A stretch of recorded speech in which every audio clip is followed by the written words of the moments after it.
minagim de la fête de Shavuot. On a parlé de décorer la maison, d'offrir un cadeau à sa femme, d'avoir des invités à Kol Tov et Yafé. Nous avons le droit de prier Arvit Mibeod Yom, malgré le fait qu'on doit compter 7 semaines entières. Donc on aurait pu poser la question.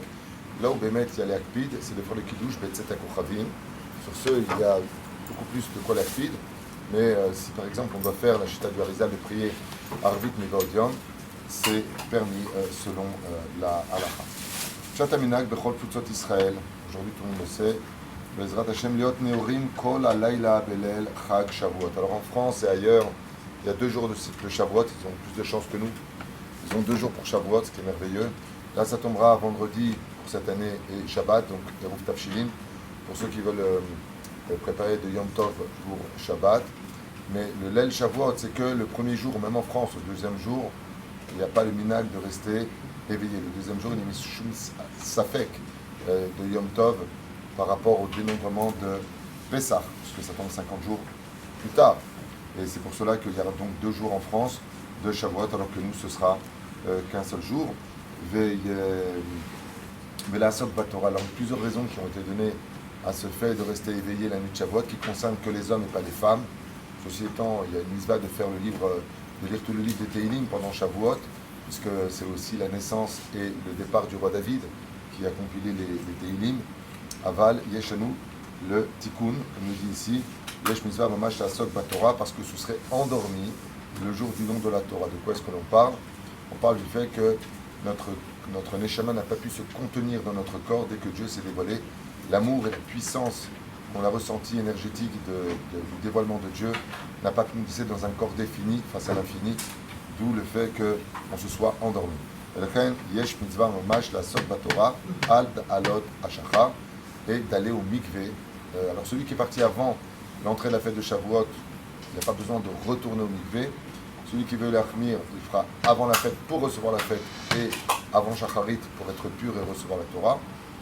Et celui qui n'a pas pu, eh bien laissera couler sur lui 12 litres d'eau, tèche un cabine dans sa douche, sur sa tête en guise de mikvé pour cela. Donc ce qu'on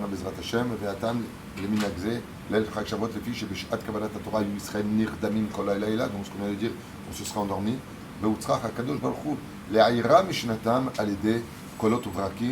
Et comme on s'est endormi, donc le Midrash nous dit que Dieu a fait intervenir le tonnerre et les éclairs, un peu comme un réveil.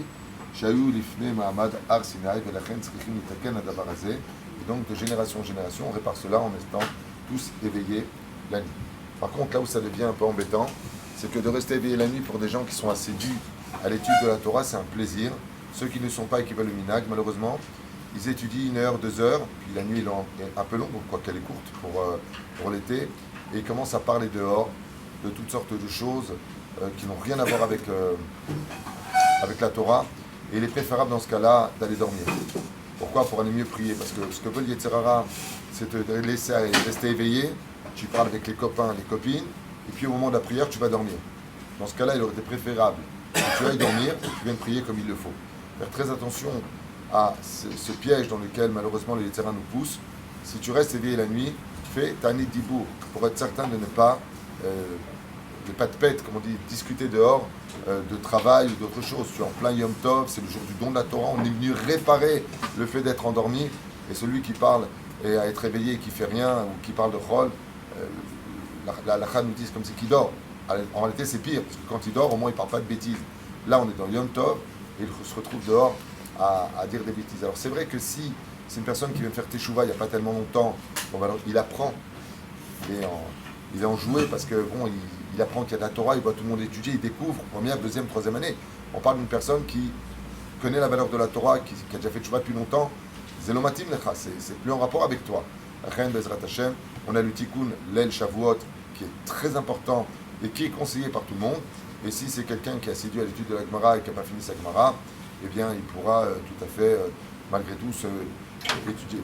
Ma sheken chashuv, c'est liot aguda achat, d'être tous ensemble et d'étudier tous ensemble le Seder, puisqu'on va traverser les 24 livres de la Bible pendant le Lel Shavuot, Bezrat Hashem, et l'étude que l'on fait en général sont essentiellement rapportées aux 613 mitzvot de la Torah. que le Rav de chaque communauté en général se fait le plaisir de décortiquer, prendre 10 mitzvot ou les 10 commandements, qui va réexpliquer au Tzibour dans les règles d'aujourd'hui, modernes, et de savoir comment on peut les appliquer de façon plus pratique dans les temps qu'on peut changer, parce que la Torah appartient à tous les temps, elle est immuable et ne change pas. Voilà plus ou moins pour le Leil Shavuot, ce que l'on peut retenir. On pourra éventuellement boire et manger. Juste se rappelle de là que quand on est dans le Beth Midrash, on fait une seule fois chez Akol, une seule fois Mezonot, une seule fois Boré Péré Haetz, et que seul si on est sorti du Beth Midrash et qu'on re-rentre, on est sorti à l'extérieur, quand même pas si il y a une course, c'est pas valable.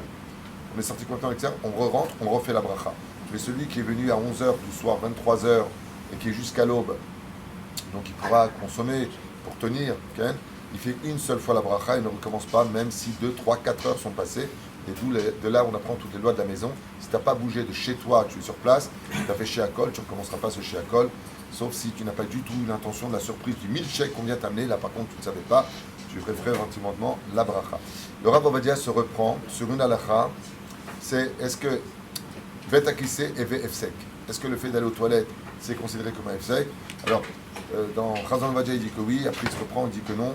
Bezrat Hashem, Alichotolam, est-ce que oui ou non, est-ce qu'on va sauf celui qui est rentré aux toilettes ne refera pas non plus la bracha. Donc d'un côté oui, il dit non. Celui qui a refait la bracha, il aura sur quoi compter, parce qu'il le dit quand même. Abal il revient sur ça en disant qu'en revenant sur les poskim, il s'est rendu compte que ça fait brachot laquelle, que malgré tout les toilettes font partie de la maison et que ce n'est pas un efsek, donc je n'aurai pas à refaire la bénédiction même si je ressors des toilettes.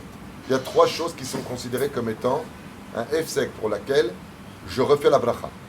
Aleph, si j'ai quitté la maison et je reviens, même une minute, je suis sorti dehors, j'ai fait ici Ardaat. Bet, le Birkat Amazon. Donc je viens de faire mon Birkat Amazon, je recommence toutes les brachot après, chez Akol, à Etz, à Adama. Et le 3e cas, je suis parti dormir une demi-heure dans mon lit. J'ai fait une sieste et je me suis endormi une demi-heure, je recommence toutes les brachot. Oui, comme ça tu as les 3 réponses.